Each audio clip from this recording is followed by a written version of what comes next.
Man, listen, feels like the first day of school. I've been gone so long, man. It feels like I'm back first day of school, seeing all your old classmates, y'all talking, catching up, man.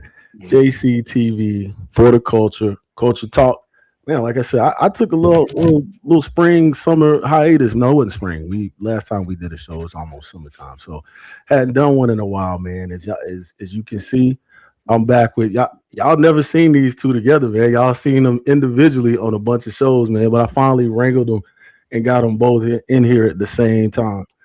Got my brother, the Rob Report, over there to the far left. Got OTS Mike. I gotta switch, man. You gotta switch. I gotta go to the middle, man. I gotta be in the middle with the Yankee fitted and the Joe Button beater on. That's his uniform. That's his show uniform now, man. He comes on every week in the beater. So what's up, fellas? How y'all be? Good man, good. How you doing? I'm all right, man. I'm all right. So tell y'all just give them a quick little catch up, man. So we give a little minute catch up, man. What you been doing for the summer? What you got going on? I don't want to hear what you've been because you already told me what you've been listening to. Never mind on that question. So I ain't gonna hit you. breeze past it. I ain't gonna hit you with that. No, no. Go ahead. Tell them what you've been listening to, man. no. It's been a good summer. A lot of things happening. Obviously, got my little one born back in April, so I've been busy with that. You know what I'm saying, little boy. Congratulations. Appreciate that. Just turned the big fofo last month. You know what I'm saying? So yeah, that is right. A lot of big things been happening. So yeah, it's been a good summer so far. All right, that's what's up. What's up, Mike? What's up? I know what you. Let me get you straight over here with this. Hold up. Let me pause this because What's going on, y'all? All right, we back. Good. So yeah, what's been going on with you, man? So like I said, the Yankee fitted. He probably over there with some shorts and Timbs, laced all the way up to the top. Nah. My feet. That's too hot for that. I got the Uptowns. The Air Force he goes to the beach. Oh, yeah, there it is. The second he goes to the beach with the Timbs on, or the Uptown. Used to. It was just once upon a time you would have caught me in Miami with my Timbs on. Which the Uptown. Let me translate for all the rest of my Southerners. The Uptowns or the Air Force Ones. Just so we know, we call them. I had to, let them know. Yeah, what's up? As my affectionate cousin calls them Harlems. Then you got the Harlems, yeah. Calls them Harlems. Yeah, man, I'm doing well. I'm just moved to a new house, and feels good to get your space together. And yeah, man, just really focus on that work and raising the kids. Man, my daughter's with me for the summer. She just turned 7 last week, and my son is turning 5 in a few weeks. So it's gonna be the summer's for the kids. I don't have anything. That's right. That's right. Other than this, I'm happy to do this because it keeps me away a little bit. So I appreciate y'all. So yeah, happy birthday to I ain't gonna say her name on here. I almost caught myself. I was about to say her name. But yeah, so I'm used to seeing the basement back. I got to get used to the. I got to get used to the background, man. Yeah, man. Well, so right now, guys, I'm again, chat. I'm just spanking. This is my second week in the house. Things are coming together, but we still working. We still working. You know what I mean? So we're in the living room right now, and we got more work to do. But for now, we taking a break. My daughter's in the other room chilling. She's probably gonna come in and interrupt. By the way, so be prepared for that. It's all good. Won't be the first or last time, right? That's all right. That's all right. Because we'll just mute you and keep on talking, man. Don't let her talk, man. She, give her the mic. Give her some. Let her say something, man. It's a family show. For different from the beginnings, man. It's more of a family show now. We used to wild out early on, man. It was as family friendly early on. So we do a little bit better with that now. So. Well, man, let's get into this. Like I said, culture talk, man. Let's get into it. And the Yankee Fitted is the segue to this first topic. Oh, yeah. So, first of all, I do have to throw back to we're not going to touch on, we had a good conversation about the Roots picnic. That was, I'm telling you, man, the footage that first video that you sent me was had to be one of the first people to get it out. It was live because everybody else was sending. It was grainy footage. It was something they got from somebody else. They weren't that close. I had some of the best early footage. I just happened. It's like when I saw your name, I was like, wait a minute, what do you got here? And then basically I didn't put too much. I just like got that thing out there. Running. And it went crazy. People still comment on that thing to this day. If you go to the page, I will say that is the most commented on video by far of any of them that's out there. And I really didn't. Nobody said anything. You just put it out there, and it was like the comment section just took a life of itself. So good looking on that, man. You have to.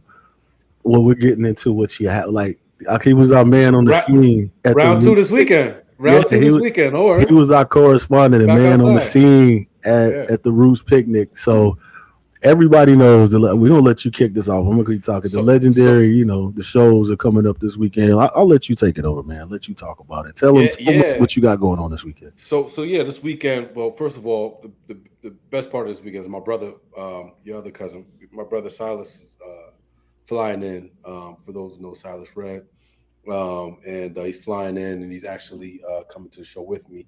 We're going to meet our New York friends. So for those who don't know, I live in Connecticut, about 10, 15 minutes from New York border, 45-minute train ride into Manhattan, 30-minute ride to the Bronx to get to Yankee Stadium. So I'm very close, which is why if you're in the southern half of Connecticut, most likely you're Yankees, Mets, Giants.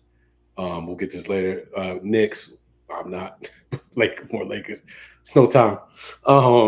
But if you're on the southern half of Connecticut, you have more of an affinity to New York. Even though we have our own culture, it's kind of blended. As you get a lot of imports from New York that are here, a lot of imports from Connecticut that moved to New York just because of vicinity. And so, I obviously grew up a Yankee fan, it's the Stones. So we actually have an express train that comes straight from downtown all right to. No stops right to Yankee Stadium. And so, we're Stones thrown away. And this weekend, man, big homie, Hovey's home.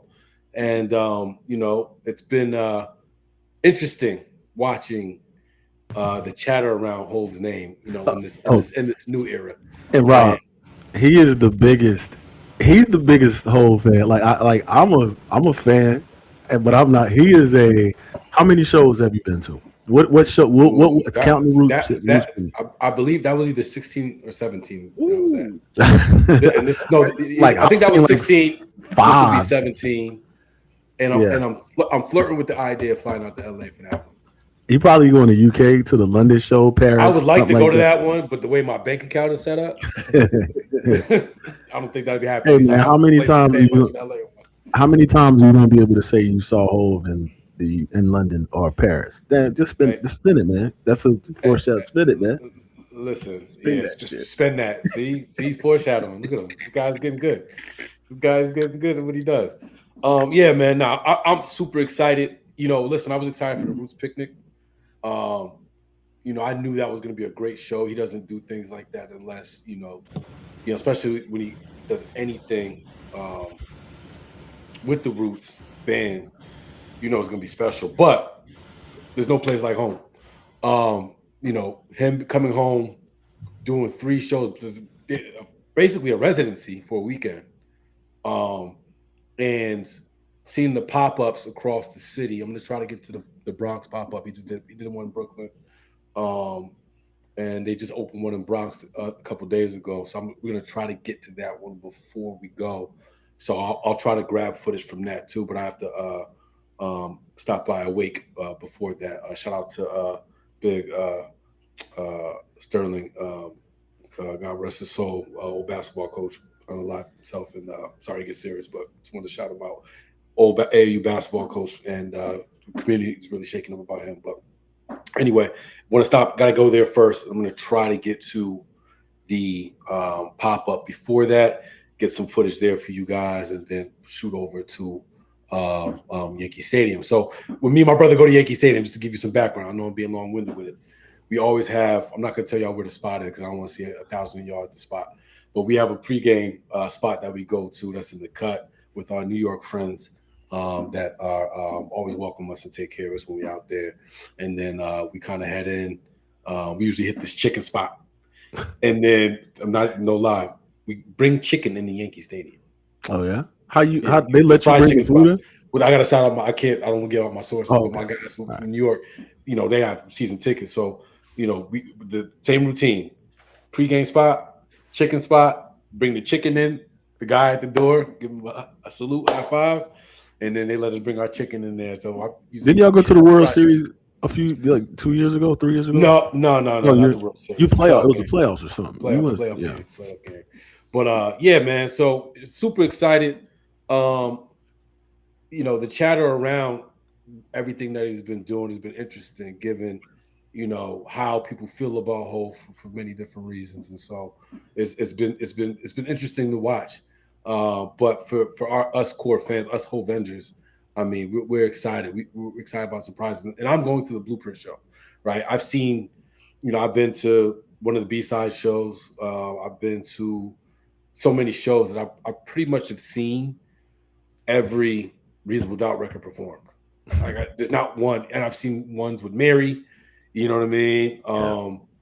I didn't see any. I've never seen. I think he's. I don't know if him and Sauce are on good terms right now, but I'm hoping we see Sauce this weekend.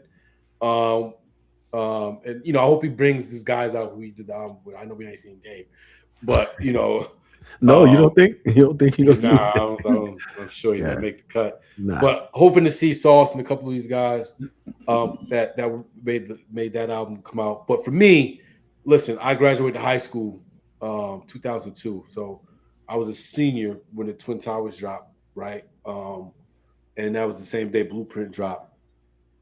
And I remember that day vividly because I already had most of the songs bootleg. If you guys who are younger watching the audience, that man, that's why Unn got stabbed. You helped Unn get stabbed by bootleg in the bootleg. And so the mixtape era was there, and he had just Nas or just Prodigy from Mobb Deep, God rest his soul, at Summer Jam, and that's when he brought Michael Jackson and all that stuff out. So Hov was hotter than fish grease. When I tell people all the time, think about your favorite rapper from these last 2 decades, right?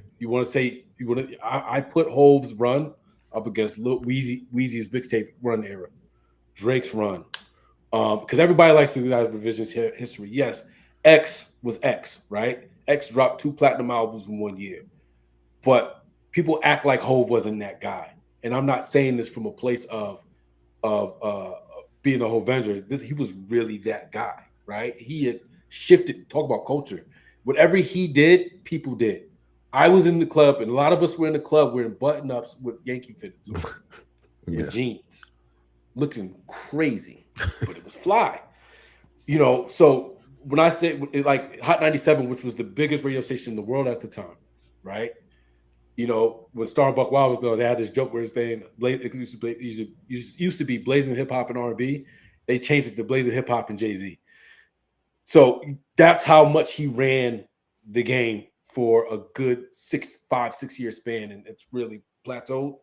But he's always going to be in that talk. So Blueprint for me holds a special place in my heart, just because of the time that it was. You got to think about all the albums that we got to finish our series, Jay.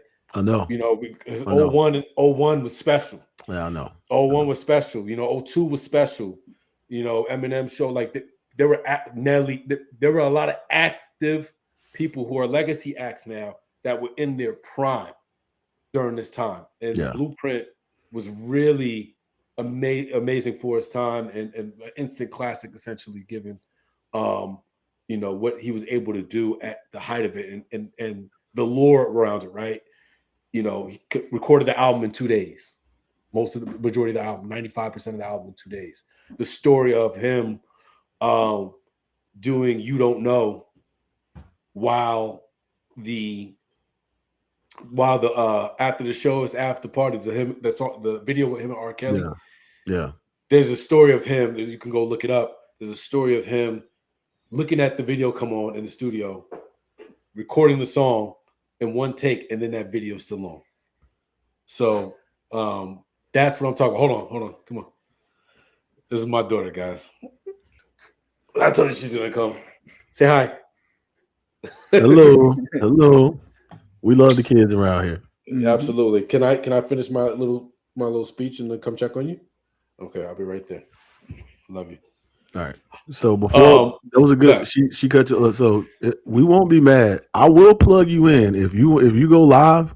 at the concert, I will plug you in and we'll get it out. So let me tell you about the Roots thing. Yeah. So anybody who did not have AT&T at the Roots picnic, you didn't get any service. Like I was surprised that video got off. Yeah. That's how bad service was. Yeah. So Yankee Stadium, I've been there a number of times, and it's I don't think this concert is being sponsored by one particular phone company. So I should be able to possibly patch y'all in. But I ain't gonna lie, this is not the live that you want your kids to watch because I'm gonna sing every word. Oh yeah, and people got to understand this era. That era of Hov is very different. So you guys making fun, a lot of guys making fun of Hov's hair and how he's grown. Yeah, this is not that Hov wasn't the one you can make those jokes with, right? Yeah. That Hov had a lot of people's guns on safety, other than Nas. But outside of that, you know, this was at the peak of his time, and so for me, you know, I chose the Blueprint concert because of where he was at the apex of his career when he was active, and me not seeing a lot of those songs that I wanted to see, and I want to talk about that show, but I don't want to skip Friday because I think Friday's important. I think Reasonable Doubt. I want to talk about that a little bit and how you guys felt. Right, I'm 42. You said you was 44. Mm-hmm. Jay, you 50. 50. Yeah. I was out for all every one of his. I was either in college early on, and then I was college for 2 of them, and then everything else was right after. So I experienced it not too, you know, like I was still like young dude when that was out. Yeah. So because tell me about y'all experience when y'all first heard Reasonable Doubt, or even if it wasn't. We talking about Blueprint or Reasonable Doubt? Reasonable. I want to start with Reasonable Doubt. I don't want to disrespect Friday because I think for me, Reasonable Doubt is special for me in different ways because I discovered it late. Like the first is I knew when the album came out. Like I remember I was in band when I was in middle school. So around that when that came out, it was like 96. I was in middle school, and the band song, every when you were in band, I wanted to play the drums, but I signed up too late, so I had to play the saxophone, so I felt kind of corny for that. Anyway, when you do a marching band, you get to mimic a song that's out on the radio, and the song that my band did at that time was Ain't No. So we used to go, ain't no band like the one you got, no one can do it better. So that was that was it. So that was, not gonna lie, my first introduction to Jay in middle school. But that was the song that we had, right? Because it was on the radio. And then as I got older, and you know, I matured. I'm in high school. Different things are going now. You know, I started to understand what the things that he was talking about. Because to me, that was too advanced for me at middle school at the time. I wasn't thinking like that. What was it for you guys? We'll go by as Rob. You take it because you know you're a couple years ahead of Mike. Yeah. So that would have put me. That was what 96. Yeah, 96. Yeah, I was a freshman in high school. Yeah, freshman in high school. So a kid like me coming from South Carolina, you know, that was like my first introduction, obviously, to Jay. I think that was the first introduction we had to Memphis Bleak. So Foxy Brown.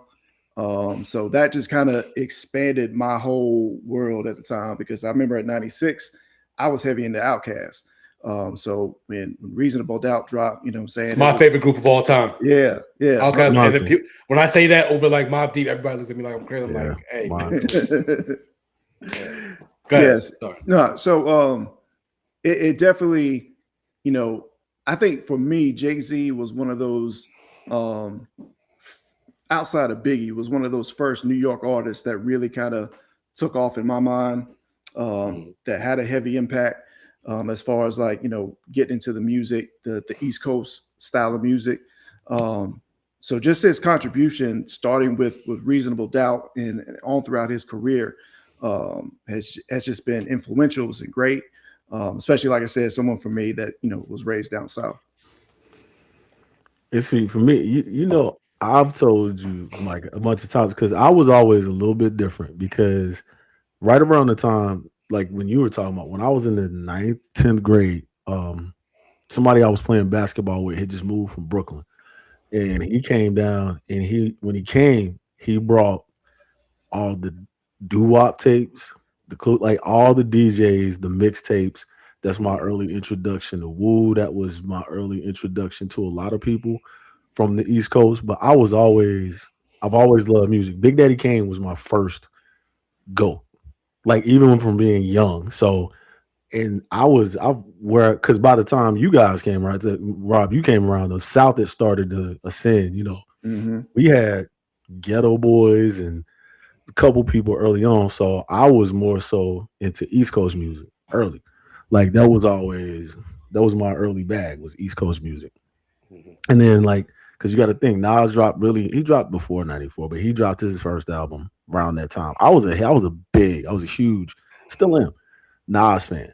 So when Jay dropped, Jay, because you missed it, Mike, because it was kind of on the low. It wasn't. We know what reasonable doubt is right now, Today, but it right? wasn't received like that when it first No, dropped. no, I no. like people who appreciated music and appreciated their and everything that Jay brought to it. They appreciated it, but you got to think 96, the year it was between a lot of other people. Like Big was that like there was so much going on that it kind of Exactly. it wasn't kind of it was under the radar a Yeah, lot. It yeah. bubbled obviously a whole lot later. And but those of us who knew music, we understood because I had a group. I had a guy from Inglewood, my boy Hemp Boogie from Inglewood, New Jersey. Had my partner Greg Collar. He was from Baltimore. Another guy named Dirty. He was from Greenville, Tennessee. And then myself. And then we just were the ones who we were the real music heads on the team. We listened to it. We understood what it was and who he was and just where he went from there. Like it was obvious to see what he was going to be. The production was so different. Those cats that did the production for what's the group? Um Ski. Ski and the other guys. What's the Original flavor? no, not No, original no, flavor. not original flavor. Lucchini, the dudes who did Lucchini Follow from the Sky, is it Camp Low. Yeah, The guys Yeah. who were producers for Camp Low did a lot. Actually, a lot of those, half of all the songs that the Ski and the other producers used were mhm. for those were Camp Low beats that Jay lifted Yeah, from for sure. yeah. Yeah, he So swiped just those. yeah, I ain't he's. mad. I I'm not ain't mad. mad. I mean, but Camp Low had that, but you can hear it. So just it Yeah, was a different type of production. It was a different type of because it was the difference between the Queens Cats and the Brooklyn Cats, and it was just a continuation of well, because he was still rapping fast when he first came out. I knew of him through Big Daddy Kane. That's where I saw that when he was with Big that his whole history I knew. Wasn't too keen on him when he was the super fast rapping dude. I was like, he cool, but when he I slowed think it I down, think he I think he even admits that yeah, he wasn't really feeling that much. yeah, Yeah, yeah, it was yeah. like, But that was the thing, though. That was the thing. It it was was a like thing. It was a it was thing. impressive to be able to speed it up a lot. Anyway, Because and then even became in but L had a different cadence when he was rapping yeah, fast word. like that. But yeah, that was that reasonable doubt just set the stage for everything that was to come. So Yeah, man. So yeah, and I discovered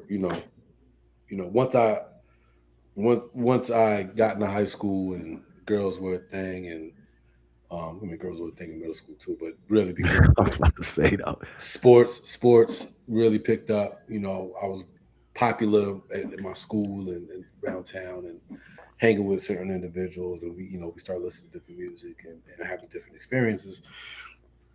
I became less of a conscious rapper guy, which I started as, right? I was more of a Pac Nas guy, and then my lifestyle just took me different places, and I started relating to that, and then Reasonable Doubt just became something for me that was just I was able to put in the car and just ride, right? My favorite song off that album, favorite, not the best song, my favorite song is Politics as Usual, number 2. And I think that's a stylistics sample, if I'm not mistaken. I think that's a stylistic sample. I could be mistaken. Y'all look that up for me. But I just that just you could still hear some of that fast flow but slow down. You know what I mean? Like he was in control of the pocket. Um, Yeah, I, it was I stylistic. it was stylistic. I Yeah. believed the things that he was saying. I started to understand. It's like decoded for me. Like I just started hearing certain things, and you know, after you watched a couple movies about hustlers growing up, and you seen some of the hustlers on your block, you started to be able to depict exactly what he was talking about. So, you know, just him to be able to encapsulate that, you could tell he was rapping for his friends, right? It's like I'm talking fly shit that only my guys would know, and you have to kind of decode it. And I think, you know, the allure of him actually living some of his raps. So you know which parts of entertainment was, I mean, I think it's meant that way. You don't know which parts is really entertainment and really what he did. But from a lot of credible sources, he lived a lot of that. And so I think that also made it like, oh, this guy has this much skill. He was also doing these things. He was telling the story. He got me. He got me. So, Reasonable Doubt is, I think you and I all the time rank the albums, right? I think when 444 came out, I'm trouble remember with it. that? You don't ask me to rank his albums right now because it Yeah, changes it's every day. and I I think can't do I'm it. I'm I'm going through that again, I can't do it. right? I think, and that's what I love about his music is that at every stage of my life, and that's the other thing. I feel like I've grown with him, right? At 18, I liked certain things. 15, and now And we're let me here. tell you why I can't do it anymore because music for me puts me in a mood or takes me out of a mood or Yeah. whatever else. And people with a discography like that, like sometimes I need to hear Blueprint because Hmm. I remember what I was doing with Blueprint and it takes me to a certain place. I may need to hear Reasonable Doubt to bring me down. I may need to hear American Gangster. I like is there certain thing. So that may be my favorite that day because it was my favorite thing I needed that day. So I've quit trying to rank the albums. It's like everybody who has that Yes. kind of catalog can not anybody. It's just like I can't do it anymore because music is too Right. subjective to do that kind of thing for me. But we can't agree. We can't agree that Reasonable Doubt and Blueprint are two of his most special albums. Would you Of agree? course, he has a lot of special albums. Yeah. But And I would say I rank that's one. I rank one over. I do rank one over the other. Which one? Blueprint. Oh, okay. Yeah. But because again, for me, but it's personal. That's again to me, Blueprint was just during the time for me, and when it was out, when I was here, it's just like I'm like that's just the one for me. If I have to, and gun if to you your just forced me and made me pick one album, I would pick Blueprint. But I don't like doing it. But I said it, so there it is. Out of all of them, I would pick Blueprint. Yeah, so let's since we segue into that. So Friday you got Reasonable Doubt. Hold up, one more thing. Thursday, go ahead, I go ahead. want to give a disclaimer because you've heard this before. We're leading with love. I like to lead with love before I shit on people. So Oh, go just for it. this is the leading with love segment. Oh, we gotta talk about We're gonna throw talk about plenty of flowers. Let's give him yeah, all the yeah, flowers. We're gonna yeah. give him all the flowers first. So just so you know, I'm giving flowers too. Mhm. But there we go, show. But yeah, go ahead. No, so let's stay on Reasonable Doubt. Let's talk about it Yeah. right now before we go to No, you Blueprint. talking about Blueprint? We got No, I'm reasonable. saying let's talk Oh. let's talk about the other part of the Reasonable Doubt piece that we left out, the Target deal. Oh, Target deal. So Okay, if we're on Reasonable now let's now shift it. We bruh. gave the flowers and now go ahead. I'll let you I guys want say. bruh to start off with this. You want me to talk about Target? Yeah, I want you to talk about. And this is Target, and it's the ugly side of. Let me tee it up a little bit because I have for the longest time, like I said, I'm Super Bowl fan. I still am. Mhm, I'm a mhm, Super Bowl music fan, and that's how I have to put that disclaimer on there, right there. mhm. There was a certain point. I'm trying to pinpoint where exactly it happened, but there was a shift somewhere with his just like when you talk about sports, you talk about the off the field stuff. Somebody is great on the field, but then you have issues with their off the field stuff. His off the field stuff is what I started to have issues with of just in interviews and things that he would say, things that he would do. And I shot him bail for a long time before I started. I'm like, hold up, wait a minute.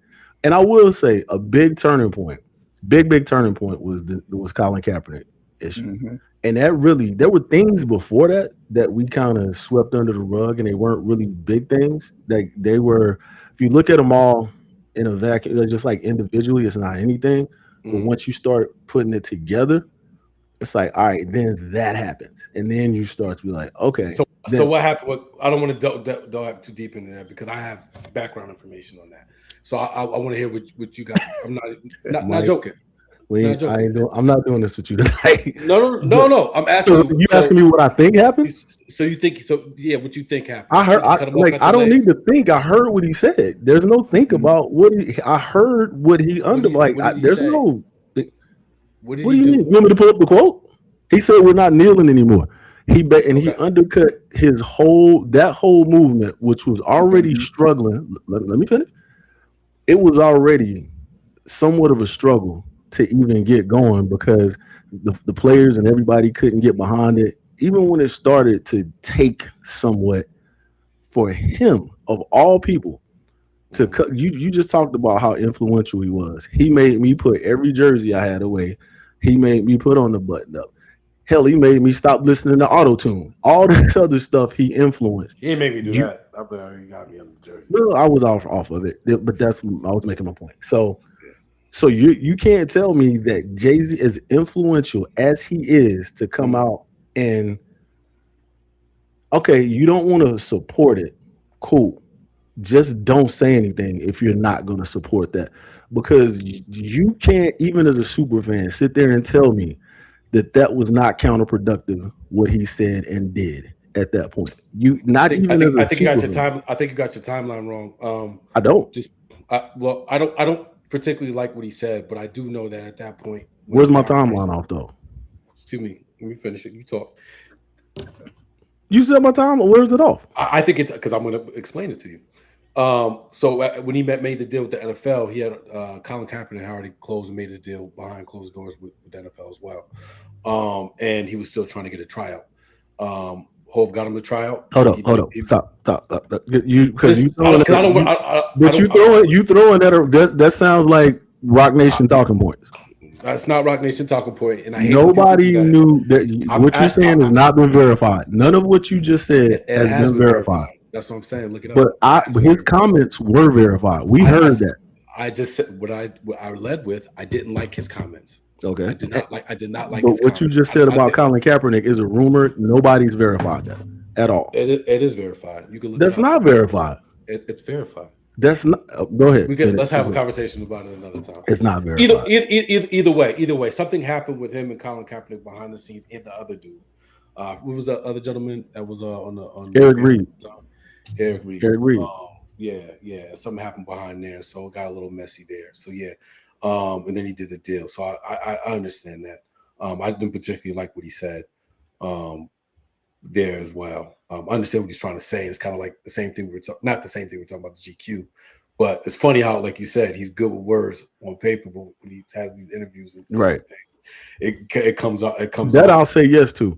Sometimes he has a good point. It's just the articulation of it is bad. Yeah, for sure.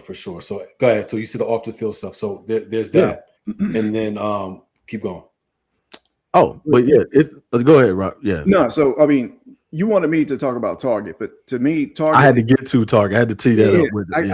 I got you. But to me, kind of what you was alluding to is it's a bigger Target is just the latest example, right? When it comes to Jay-Z. For me personally, it's like, and one thing that I really hate hearing people say is, well, Jay-Z, he's not a sellout, he's a capitalist. I hate that argument. I hate hearing that argument. Right. There's just so many contradictory things in his past that have just been building up. And like I said, Target is just the latest thing. Because you can go back to, it's hard for me to see the guy that came up with the story of OJ and had that verse on What's Free doing some of the shit that he's been doing. You can go all the way back to, I think it was like the Barclays Center when he was involved with the Nets, that whole gentrification of Brooklyn. You talked about the Colin Kaepernick situation. To me, Tidal, he came up with Tidal, and he was like, hey, support Tidal, black owned, just for him to run the numbers up and sell it to Jack Dorsey.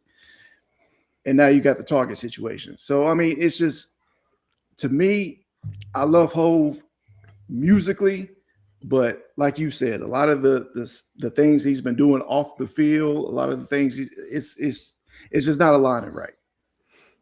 And we have to be able to say that. Like again, the music. I've that's where. So I'm okay. Well, I'm more okay with separating the music, the art, and the person and the other stuff than I am when somebody does some things like essay and other stuff. I'm not separating, and the stuff that Robert did. Like I'm not taking the effort to separate the music and the art from the person and everything they do. This stuff here is more like better decisions and just doing some things that I ethically don't agree with.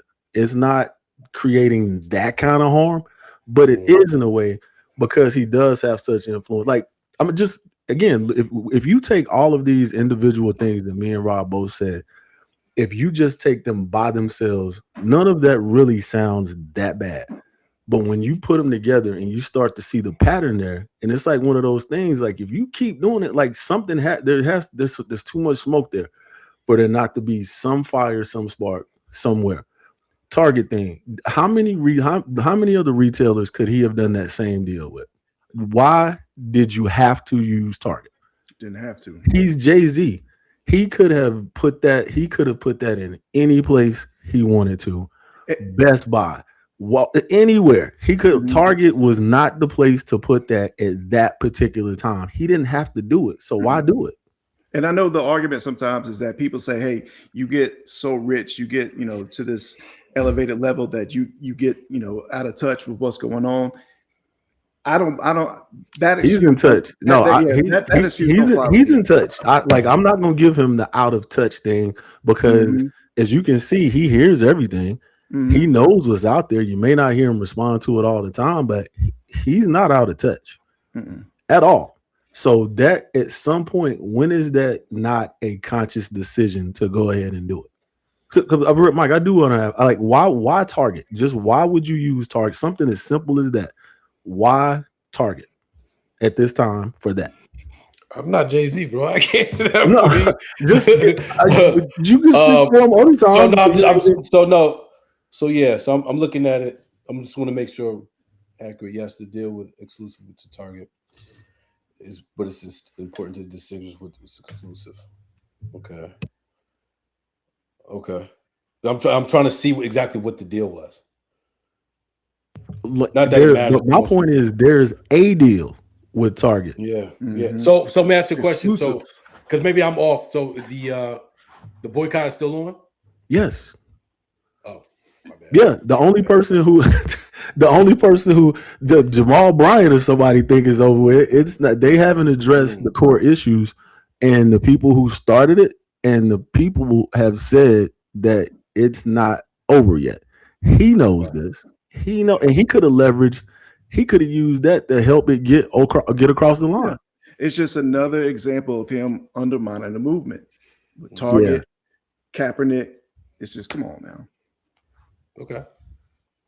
So that's and it's disappointing. It's real disappointing because, like I said, when going back through the GQ interviews and some of the other time, even before he stopped really talking and doing a lot of interviews, who did he sit with? I can't remember who he sat with because he was sitting there and he had that stupid leg cross, that X. I hate that leg cross. And I don't know who he was talking to. I'm being petty right now. He had that stupid leg cross and he had like zero bass in his voice. And he aggravated me to death about what he was talking about. I'm like, that's not, but you can't go to, that ain't Marcy sit there right there. And I don't want you to be that at a certain, like I know you're not on the corner anymore. I get that. But it just didn't, he was so far removed. It's just like it was a different person. And the actions behind it. So that's just me being petty, but I'm talking about the actions that he was doing outside of him sitting there with the in the interview. Now, I also will say to counter that, if there's people right now probably in my neighborhood, if it's like a dog or something knocked the bucket over in their yard, they'll say Rock Nation did it. He gets blamed for a whole lot of stuff, and I don't like that either. Like there's enough real stuff there to quit blaming everything on Jay-Z and Rockefeller. It's real tangible stuff there that you can talk about and debate. Quit blaming everything on them. But you know, I'll just say this one quick thing is that to kind of shoot them some bail on the front end. We all can have things in our lives where we can come off as hypocrites. We can have like say one thing, do another, walk in contradiction.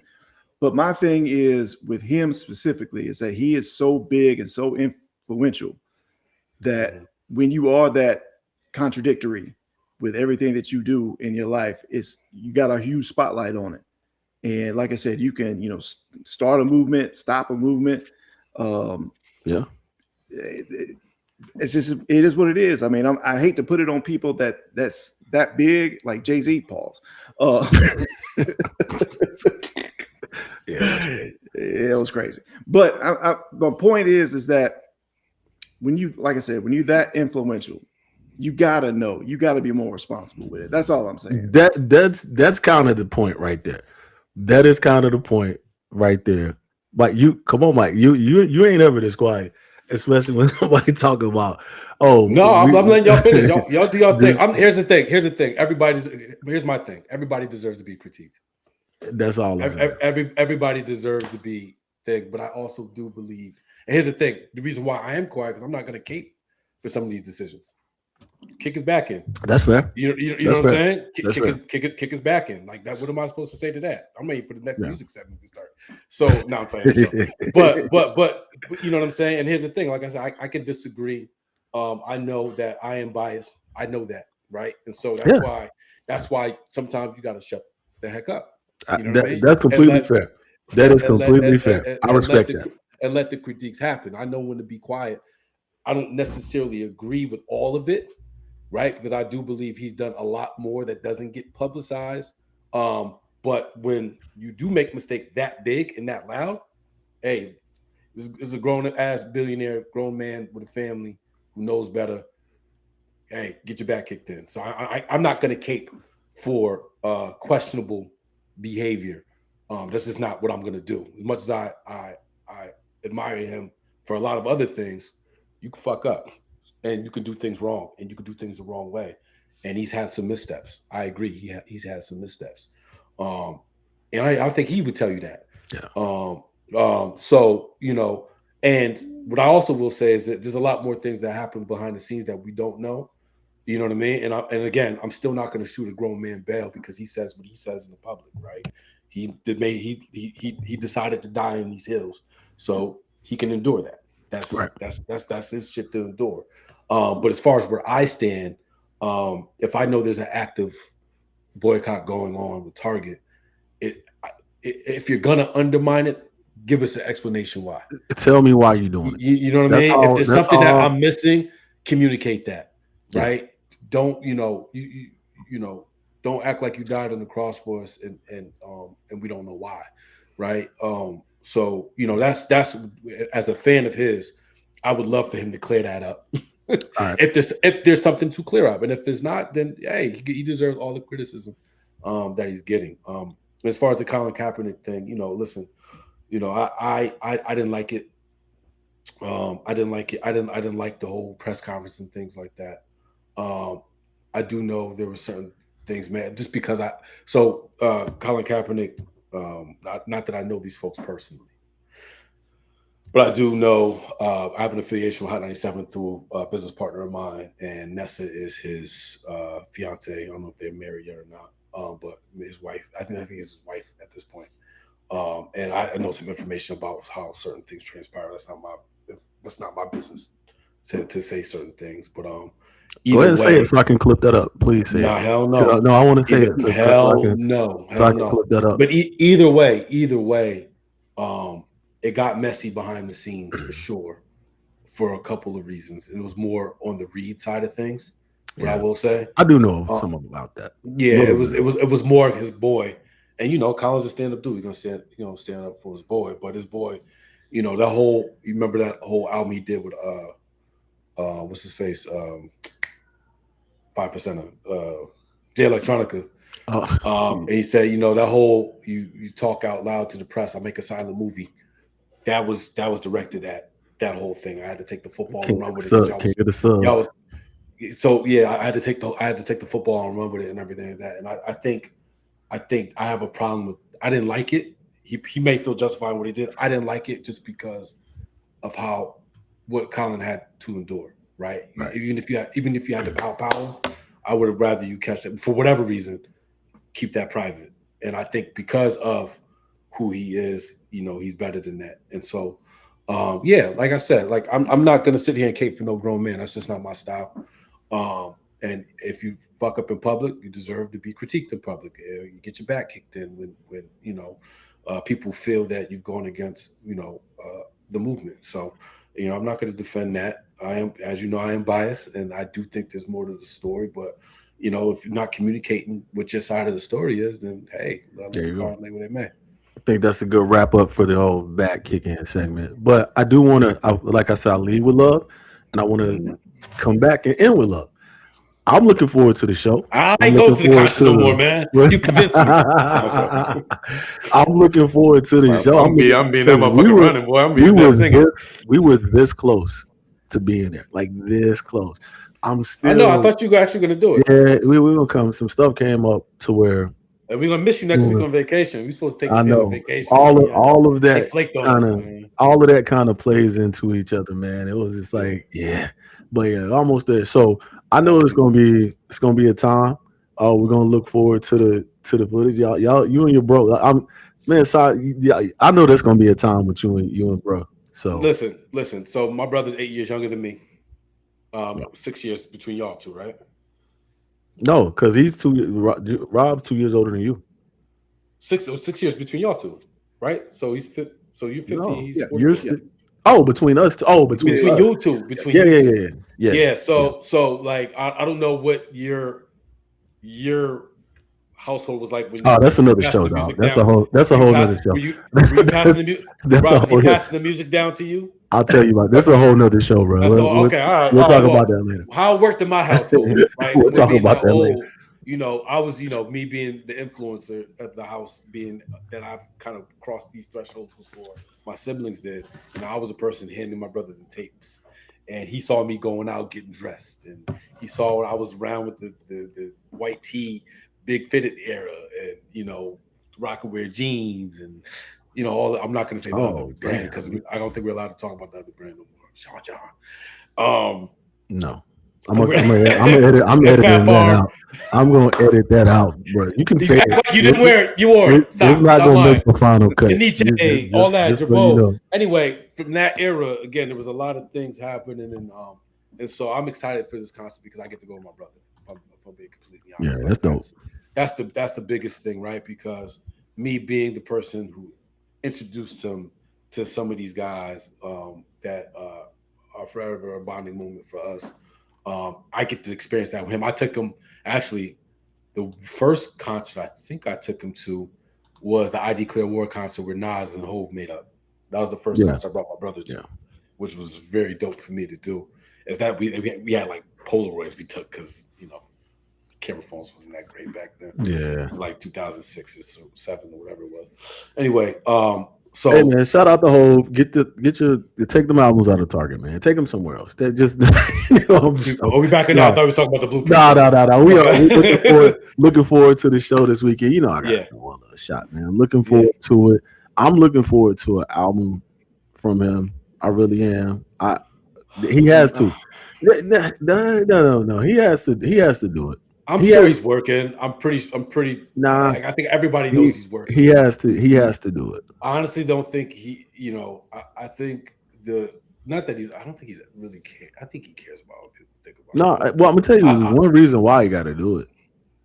No, there's a couple reasons why, but the main reason he has to do it because all that, and you might call me crazy. A lot of that, all that work that Nas did with Hit Boy, he closed whatever gap that people had between them as far as their career, their discographies, and whatever else. You can stack that King's Disease series, that Magic series, and some of the other work that he did. Out of those 6, 4 of those are just certified, bro. That you can make a face if you want to. There's only 2 of them that's even mid not even I wouldn't even call him mid. That's not on the There's level not of the other Nas two. doesn't make anything mid, but out of the They're right. That's what I'm saying. There's four. There's four out of those six. I'll give him 3. I'll give him 3. It wasn't 4. No, there's 2 of each. There's 2 of each of the series. There's only one. Magic of one. each series. Magic one. The last Magic was okay. Nah. Magic one. We'll revisit. We'll revisit that for sure. Because you wrong on that. Because you're okay. You're not with the consistency. All of a sudden, there's no subjectivity now. No, I took it back. I walked that back. I said you're not with the consensus on that. That's what there it is. So that's your take. Anyway, look, bro said. So you think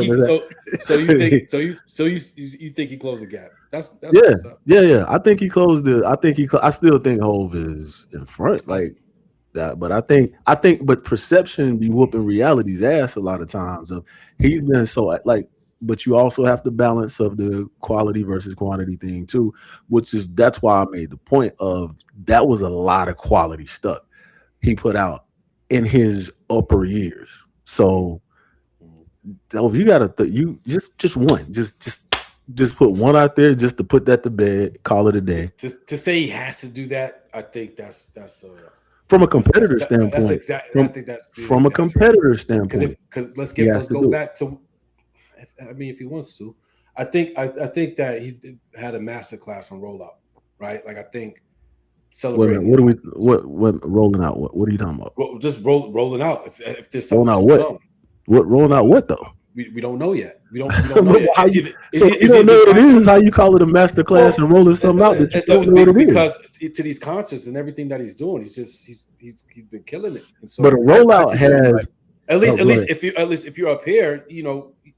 These pop-ups and this merch and everything that's going on. So he's at a master class in marketing. Yes. Okay. Go there. You rollout. What you roll out has a certain. There's something at the end of that road. And that's why I think there is something at the end of the road. But the point I'm making is to do this off of old work is impressive, right? Yeah. We didn't know. Didn't know if there was an album coming for the Roots. Them shit sold out in a day, right? Same thing with these Yankee Stadium shows. Like we don't know what's coming. We here to have a good time and do the nostalgia thing, right? His peers should be taking notes.